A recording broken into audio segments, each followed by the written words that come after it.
श्रियकान्ताय कल्याणनिधये निधयेतिनां श्रीवेङ्कटनिवासाय श्रीनिवासाय मङ्गलम्। लक्ष्मी सविभ्रमालोकसुभ्रूविभ्रमचक्षुषे चक्षुषे सर्वलोकानां वेङ्कटेशाय मङ्गलम्।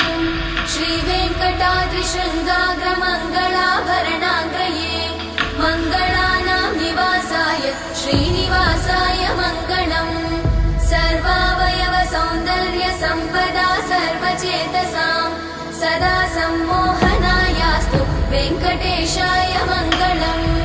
नित्याय निरवध्याय सत्यानन्दचिदात्मने सर्वान्तरात्मने श्रीमद् वेङ्कटेशाय मङ्गलम्।